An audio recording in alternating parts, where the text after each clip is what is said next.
Hello. आज से JPSC का फॉर्म फिलअप होना स्टार्ट हो गया।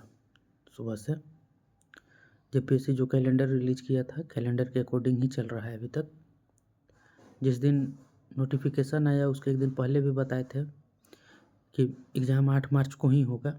और ये आपका काम नहीं है कि एग्ज़ाम लेगा 10 दिन में फॉर्म भरा के कैसे ले लेगा, ये सब सोचना। और जो सोच रहे थे उनका 20 दिन डिले हुआ।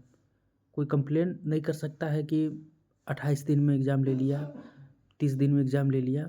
एग्ज़ाम 2 महीना पहले नोटिफिकेशन में बता दिया था कि एग्ज़ाम 8 मार्च को होगा। 8 जनवरी को रिलीज़ किया था, 8 मार्च का टाइम दिया हुआ है। जो लोग इधर उधर का वीडियो पे रिलाई कर रहे थे, जेपीएससी पे नहीं रिलाई कर रहे थे कि एग्ज़ाम कब होगा, कैलेंडर फॉलो करेगा नहीं करेगा, तो इस बार फॉलो करके बता दिया कि अब 8 मार्च को एग्ज़ाम ले रहे हैं। इसमें कोई कुछ नहीं कर सकता है। ऐसा नहीं है कि सिर्फ गलती जो किसी और यूट्यूब पे रिलाई कर रहे थे या जेपीएससी पे नहीं कर रहे थे, गलती है। जिस तरह से अनसर्टेनिटी जेपीएससी का रहा है, जेपीएससी अपने आप में भी अनरिलायबल इंस्टीट्यूशन है। जो एज रिलैक्सेशन का जो मैटर चल रहा है, जेपीएससी के मेंबर का कहना है कि जो अनसर्टेनिटी पहले हुआ उसके जिम्मेवार हम नहीं हैं। अब हमको तो लग रहा है कि अब शायद ही एज रिलैक्सेशन मिले। कछपाल वाला में भी उन लोग एज रिलैक्सेशन नहीं दिया था। विडम्बना देखिए कि जो गवर्नमेंट में आज से 15 साल में सिर्फ एक बार दरोगा का एग्ज़ाम हुआ है। ऐसे लाखों छात्र हैं जिनका अगर एज रिलैक्सेशन न मिले, और अब तो नहीं ही मिलेगा जिस तरह से चल रहा है, तो आप समझ जाइए कि उसके करियर में कभी दरोगा के लिए एक आध फॉर्म भी नहीं आया। जो अभी तक आते रहा है उसमें किसी के करियर में एक आध फॉर्म आया हो। और अदर स्टेट के जैसा नहीं है कि अगर इस बार कुछ नंबर के चलते या थोड़ा सा रनिंग के कारण आपका सिलेक्शन नहीं हुआ तो आप अगला बार ले लीजिएगा। यहाँ पे है कि अगर किसी भी कारण से नहीं हुआ तो फिर अगला बार आपके बेटे को मौका मिल सकता है, आपको नहीं मिल सकता है। तो अनसर्टेनिटी तो है ही है, इसमें कोई इफ एंड बट नहीं है। लेकिन इसी अनसर्टेनिटी में देखिए, अब जिसका पहले से कंटेंट सोर्स ठीक होगा या जो पहले मेंस दिए होंगे उनके लिए अच्छा मौका है। बाकी हर कोई प्रयास तो कर ही सकता है। लेकिन जो अब एज रिलैक्सेशन का इशू है ना, अब हमको नहीं लग रहा है कि एज रिलैक्सेशन भी मिलेगा।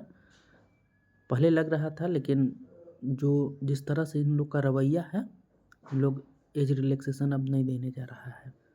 नोटिफिकेशन में भी नहीं है और अब उम्मीद कम भी है कि एज रिलैक्सेशन देगा। होना ज़रूर चाहिए था कि कम से कम 1 महीना और एग्ज़ाम, मतलब जो कैलेंडर 2 महीना पहले रिलीज़ किया उसको 1 महीना पहले रिलीज़ करना चाहिए था। 3 महीना का समय देना चाहिए था। और मेंस में भी जो 55 दिन में यूपीएससी भी एग्ज़ाम नहीं लेता है। यूपीएससी भी लेता है, मतलब जो सबसे अपडेटेड इस तरह का यूपीएससी और पीसीएस में है वो यूपीएससी है। लेकिन यूपीएससी भी 55 दिन में मेंस कभी नहीं लेता है। जब कोविड था उस टाइम भी 55 दिन में मेंस नहीं लिया था। लगभग 75 दिन का समय दिया था कोविड के समय में भी, उतना बड़ा डिजास्टर में भी। लेकिन अपना अब जेपीएससी तो है, अब तो इस पर कुछ नया कहने का ज़रूरत नहीं है। ये तो पहले से भी किस तरह से वर्क करता है आप सब जानते हैं। तो जो भी है इसी में समय है अपना। अब इधर उधर में मत रहिए, अब मत सोचिए कि इसमें भी सेटिंग है उसमें भी सेटिंग है। अभी युद्ध के मैदान में है तो हथियार डालना या किसी बहाना करना ठीक नहीं है। जितना दिन भी मिला है अपना बेस्ट दीजिए और बेस्ट प्रयास करिए। देखिए कट ऑफ ऐसा नहीं है कि 140 जाएगा, कट ऑफ भी 140 नहीं जाएगा। अगर जो ट्रेंड चल रहा है 21 और 24 का, उसके हिसाब से भी नहीं जाएगा। पिछला बार 130 गया था जब 352 सीट था। उससे पहले 125 गया था, 125 या 124 था ना, लेकिन उसमें 100 सीट कम था। इसलिए जो एज कट ऑफ जाएगा हो सकता है कि 130 जाए मैक्सिमम, 130 से ज़्यादा नहीं जाएगा। बस यही बोलना था। आज से फॉर्म भरा रहा है, जिसको भी एग्ज़ाम देना है फॉर्म भर सकते हैं आज से।